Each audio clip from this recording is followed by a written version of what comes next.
આણંદ અને વડોદરાને જોડતો એક મહત્વનો ગંભીરા બ્રિજ આજે ભયાવહ દુર્ઘટનાનો શિકાર બન્યો. મહી નદી પર આવેલા બ્રિજનો એક ભાગ અચાનક ધરાશાયી થવાથી અનેક વાહનો નદીમાં ખાબક્યા. ઘટના એટલી ભયાનક હતી કે તેના કારણે અત્યાર સુધી 10 લોકોએ જીવ ગુમાવ્યા. છેલ્લા 5 વર્ષમાં આવા 17 જેટલા પુલ અને માળખાકીય વિકાસના પ્રોજેક્ટ્સ ધરાશાયી થયા છે. પણ સવાલ એ થાય, આટલી મોટી દુર્ઘટનાઓ બને છે કેમ? મહી નદી પર આવેલો આ બ્રિજ મધ્ય ગુજરાત અને સૌરાષ્ટ્રના જોડાણ માટે મહત્વની ભૂમિકા ભજવે છે. આ બ્રિજ આણંદ અને વડોદરા જિલ્લાની બોર્ડર પરના મુજપર અને ગંભીરા ગામની વચ્ચે આવેલો છે, જેથી જ આ બ્રિજ ગંભીરા બ્રિજ તરીકે ઓળખાય છે. જો કે આ બ્રિજ પહેલીવાર ચર્ચામાં આવ્યો નથી. આ પહેલા પણ ઘણી બધી વાર આ બ્રિજ પર સુરક્ષા અંગેના સવાલો ઉઠેલા છે. દુર્ઘટનાગ્રસ્ત આ બ્રિજનું બાંધકામ વર્ષ 1985-86માં થયું હતું. બ્રિજ બન્યા બાદથી થોડા વર્ષોમાં જ તેના પર અનેક સવાલો ઊભા થવા લાગ્યા હતા, જે બાદ વખતો વખત આ બ્રિજનું રિપેરિંગ કરાયું છે. છતાં વાહન ચાલકો પસાર થાય છે ત્યારે બ્રિજ ધ્રુજતો હોય તેવો અનુભવ કરતા હોય છે, જેથી પહેલાથી જ વાહન ચાલકો અહીંથી ડરીને પસાર થતા હતા. માટે આ બ્રિજને નવો બનાવવા માટે અગાઉ પણ ઘણી બધી વાર રજૂઆતો થઈ ચૂકી છે. લોકોની રજૂઆતો બાદ ગંભીરા બ્રિજની દયનીય હાલતને ધ્યાને લઈ સરકારે નવા પુલ માટે મંજૂરી પણ આપી દીધી હતી. અંદાજિત 212 કરોડના ખર્ચે નવો બ્રિજ બનાવવા રાજ્ય સરકાર સહમત પણ થઈ. પરંતુ નવો બ્રિજ બનાવવાનું કાર્ય શરૂ થાય તે પહેલા જ આ દુર્ઘટના સર્જાતા ગંભીર પરિસ્થિતિનું નિર્માણ થયું, ત્યારે તંત્ર સામે પણ સવાલો ઊભા થયા છે. બ્રિજની હાલત ગંભીર હતી છતાં પણ આટલા જર્જરિત બ્રિજ પર વાહનોની અવરજવર પર પ્રતિબંધ કેમ ન મુકાયો? હવે 10 લોકોના જીવ ગયા, તેની જવાબદારી કોણ લેશે? આ ઘટનાએ તંત્રની ઘોર બેદરકારી અને લાપરવાહીને ફરી એકવાર ઉજાગર કરી છે. કારણ કે બ્રિજની જર્જરિત સ્થિતિ અંગે અગાઉથી જ ચેતવણીઓ આપવામાં આવી હતી. ત્યારે વડોદરાનો ગંભીરા બ્રિજ તૂટી પડવા મામલે એક સામાજિક કાર્યકર્તાએ 3 વર્ષ પહેલા વિડીયો વાયરલ કરી સરકારનું ધ્યાન દોર્યું જ હતું. છતાં શું તંત્ર ભર નિંદ્રામાં ઊંઘી રહ્યું હતું કે કોઈ દુર્ઘટનાની રાહ જોઈ રહ્યું હતું? લખન દરબાર.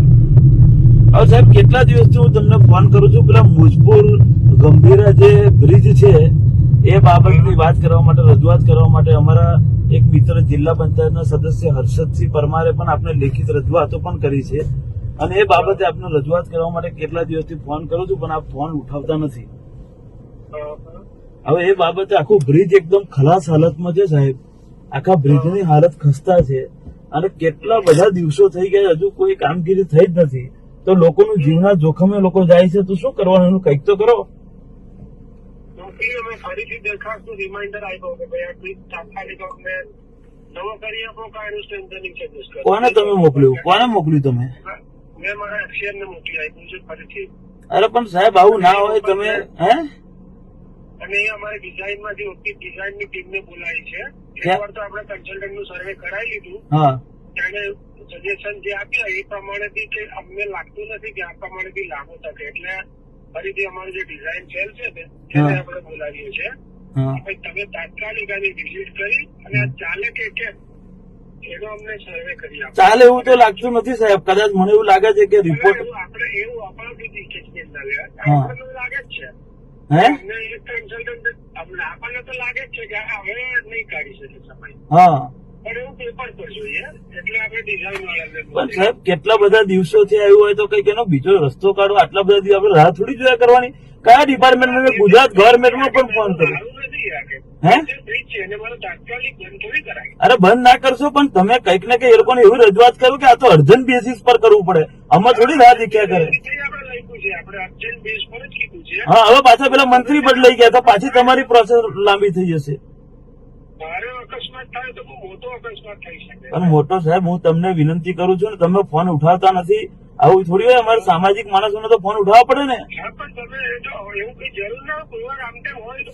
અરે મેં તમને 10 થી 15 ફોન કર્યા છે કેટલા દિવસોથી. પેલા જિલ્લા પંચાયત સદસ્ય ફોન કરે છે. એ તો કાગળથી આપેલી છે પેલા જિલ્લા સદસ્ય.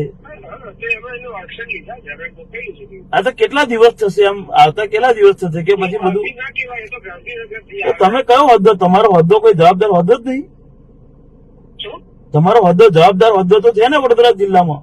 જવાબદાર ખરો ને, પણ એ ડિઝાઇન ટીમને બોલાય છે. ડિઝાઇન ટીમને આપણે તાત્કાલિક બોલાય છે. પણ સાહેબ ડિઝાઇન ટીમ ક્યારે આવશે, શું કરશે, કઈ ને કઈ કોઈ તો લિમિટ હોય કે નહીં એની? એમ પણ એટલે એ હું અત્યારે ગાંધીનગર જ આવું છું, એમને મળીને એમની પાસે ટેન્ટેટિવ પીરિયડ માંગી લઉં. સાહેબ તમે કરો છો, હું તમને ચોખ્ખું કહું છું, જો તમે નહીં કરો તો અમે એ બ્રિજ પર ઉપવાસ આંદોલન પર બેસી જઈશું. બરાબર? ના, હું હમણાં ગાંધીનગર નહીં તો ભાઈ તમારો ઓફિસ આવીને ઉપવાસ આંદોલન પર બેસી જઈશું. મારું નામ લખી દો, લખન દરબાર નામ છે મારું. સોશિયલ મીડિયા પર પણ ચેતવણી અપાઈ હતી. 27 જૂન 2023ના રોજ પણ એક જાગૃત નાગરિકે સોશિયલ મીડિયા પ્લેટફોર્મ એક્સ પર એક વિડીયો પોસ્ટ કરી આ જ બ્રિજ અંગે ચેતવણી આપી હતી. તેણે મુખ્યમંત્રી, ગૃહ રાજ્યમંત્રી હર્ષ સંઘવી, કેન્દ્રીય મંત્રી નીતિન ગડકરી સહિત મીડિયાને ટેગ કરી લખ્યું હતું કે તમારા માટે બ્રેકિંગ ન્યૂઝ આવશે, જેમાં મોરબીના આવ્યા હતા. કવરેજ માટે તૈયાર રહેજો. આ સ્પષ્ટ અને ભયાવહ ચેતવણી છતાં તંત્રે ગંભીરતાને ધ્યાનમાં લીધા વગર આંખ આડા કાન કર્યા. હજુ અહીં જ અટકતું નથી. 4 ઓગસ્ટ 2022ના રોજ હર્ષદસિંહ પરમાર દ્વારા પણ કરાયેલી ગંભીર રજૂઆત છતાં તંત્ર દ્વારા બ્રિજને જોખમી જાહેર કરીને વાહન વ્યવહાર માટે બંધ ન કર્યો. એટલું જ નહીં, બ્રિજની સુરક્ષા સંબંધિત કોઈ તપાસ કે ટેસ્ટ રિપોર્ટ પણ જાહેર ન કર્યા, જેના પરિણામે આજે આ ભયાવહ દુર્ઘટના સર્જાઈ અને નિર્દોષ લોકોએ જીવ ગુમાવ્યા. આજના અકસ્માતને સ્પષ્ટપણે માનવસર્જિત દુર્ઘટના કહી શકાય, કારણ કે તંત્ર પાસે બ્રિજની જર્જરિત સ્થિતિના પૂરતા પુરાવા હોવા છતાં સમયસર અને યોગ્ય પગલાં લેવામાં ન આવ્યા. આ ઘટનાના જવાબદાર અધિકારીઓ સામે કડક કાર્યવાહી કરાશે કે આ દુર્ઘટના પણ માત્ર કાગળોમાં જ સમેટાઈ જશે.